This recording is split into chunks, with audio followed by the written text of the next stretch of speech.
नमस्कार दोस्तों, SGM education रे यूट्यूब चैनल पर आपका हार्दिक स्वागत है। जैसा कि हम सबको विदित है कि सभी भर्ती परीक्षाओं के लिए अपना जो स्पेशल बैच चल रहा है उसमें हम पढ़ रहे हैं व्याकरण, जो सभी भर्ती परीक्षाओं में अनिवार्य रूप से पूछी जाती है। जहाँ जहाँ हिंदी पूछी जाती वहाँ वहाँ अपने व्याकरण रहती है। तो इस व्याकरण के जो व्याकरण चल रही थी उसमें भी हम व्याकरण का टॉपिक पढ़ रहे थे सर्वनाम।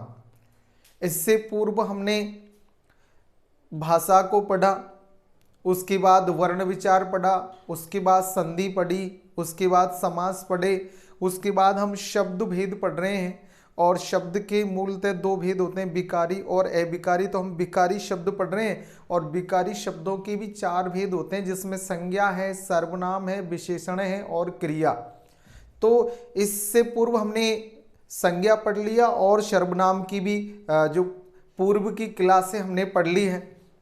हमने पढ़ा था कि सर्वनाम शब्द है वो दो शब्दों से मिलकर बना है, जिसमें सर्व प्लस नाम आता है। और हमने पढ़ा कि सर्वनाम है वो संज्ञा के स्थान पर प्रयोग किया जाता है। सर्वनाम की संख्या को हमने देखा कि सर्वनाम की संख्या 11 होती है। मैं, तू, आप, यह, वह, जो, सो, कोई, कौन, कुछ, क्या। उसके बाद हमने समझा कि सर्वनाम के भेद, तो सर्वनाम के 6 भेद होते हैं, जिसमें आपने पढ़ा था कि पुरुषवाचक, निजवाचक, संबंधवाचक, फिर प्रश्नवाचक, फिर निश्चय अनिश्चय। तो उसके लिए हमने ट्रिक भी देखी थी कि पुलिस निज संबंध बनाने के लिए निश्चित अनिश्चित प्रश्न पूछती है। तो इस आधार पर हमने सर्वनाम के भेद समझे। और सर्वनाम का पहला भेद पुरुषवाचक सर्वनाम को हम पूर्व कक्षा में पढ़ चुके हैं, उस पर डिस्कस कर चुके हैं कि जो स्त्री या पुरुष का बोध कराए, भाई सर्वनाम शब्द जो स्त्री पुरुष का बोध कराए या वक्ता श्रोता और अन्य पुरुष का बोध कराए वो पुरुषवाचक सर्वनाम होते हैं। और हमने देखा कि जो पुरुषवाचक सर्वनाम है उसके मुख्यतः 3 भेद होते हैं, जिसमें पहला है उत्तम पुरुष अर्थात वक्ता, दूसरा है मध्यम पुरुष अर्थात श्रोता और तीसरा है अन्य पुरुष जो वक्ता और श्रोता के मध्यस्थ का कार्य करता अर्थात दोनों की बातों का विषय होता है। तो इस प्रकार हमने उत्तम पुरुष, मध्यम पुरुष और अन्य पुरुष के बारे में पढ़ा अर्थात पुरुषवाचक के तीनों भेदों को समझा। अब उसी क्रम में, उसी कड़ी में अगले जो सर्वनाम के भेद है वो हम समझते हैं। तो देखिए, आज पुरुषवाचक के बाद दूसरा जो सर्वनाम है वो है निजवाचक सर्वनाम। निजवाचक, देखो नाम से ही पता चल रहा है, निज यानी कि स्वयं का बोध कराने वाले, स्वयं के बारे में बताने वाले सर्वनाम, यानी कि जिस सर्वनाम का प्रयोग कर्ता स्वयं के लिए करता है उसे निजवाचक सर्वनाम कहते हैं। यानी कि ऐसा सर्वनाम जिसका प्रयोग करता अपने स्वयं के लिए प्रयोग में ले या स्वयं के लिए करे, वही कौन सा है, निजवाचक।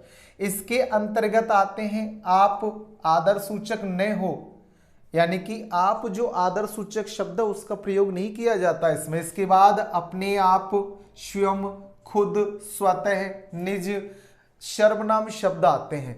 अर्थात इन सर्वनाम शब्दों को निजवाचक सर्वनाम शब्द कहते हैं और इनके साथ बनने वाले वाक्य निजवाचक सर्वनाम शब्द के होते हैं। तो देखिए, पहला वाक्य, मोहन अपने आप चला जाएगा। तो यहाँ मोहन करता है और उसके क्रिया की जा रही है जाने की।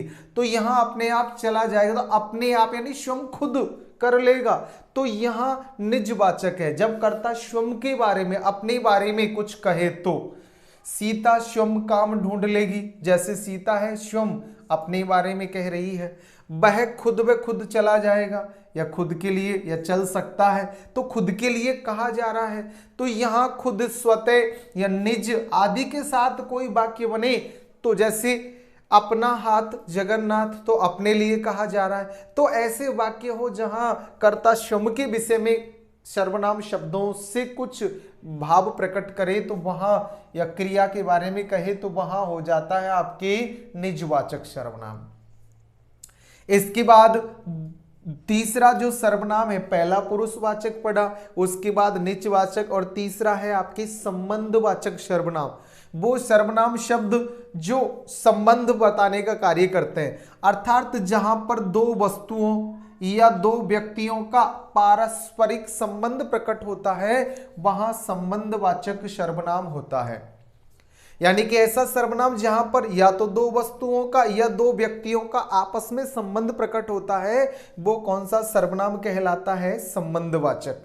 तो संबंधवाचक सर्वनाम को देखिए, इसके अंतर्गत सर्वनाम जोड़े के रूप में आते हैं। इसके अंतर्गत जो भी सर्वनाम आते हैं वो जोड़े के रूप में आते हैं, अर्थात अकेला सर्वनाम नहीं आता है। जैसे जब तब, जैसा वैसा, जैसी वैसी, जितना उतना, जिसकी उसकी, जो सो, यद्यपि तथापि आदि ऐसे सर्वनाम शब्द है जो जोड़े के रूप में आ रहे हैं और जो किसी वस्तु या व्यक्ति का आपसी संबंध, पारस्परिक संबंध प्रकट कर रहे हैं।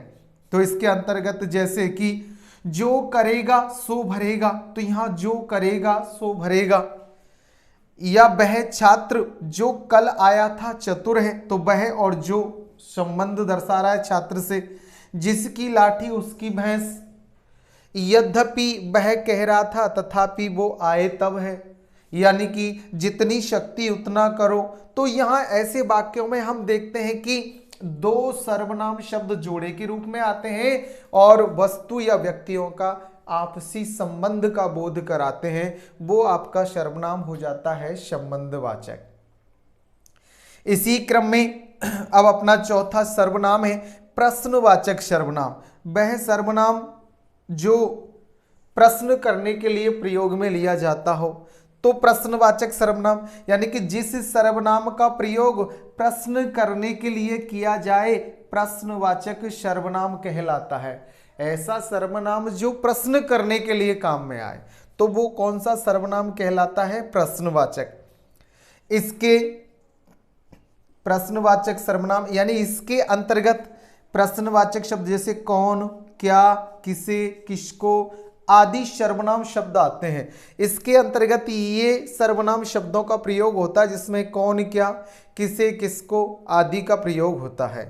जैसे देखो घर पर कौन आया है, तो यहाँ कौन आया है ये प्रश्नवाचक सर्वनाम हो जाएगा।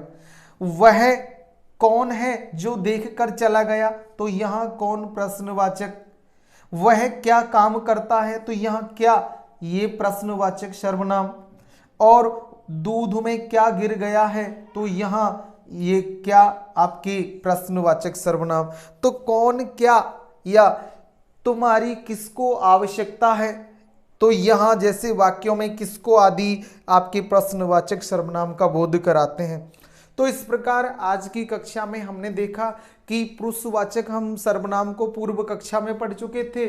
उसी क्रम में हमने दूसरा सर्वनाम निजवाचक सर्वनाम पढ़ा जो कर्ता या वक्ता के स्वयं के विषय में बोध कराता है, वो सर्वनाम निजवाचक सर्वनाम कहलाता है।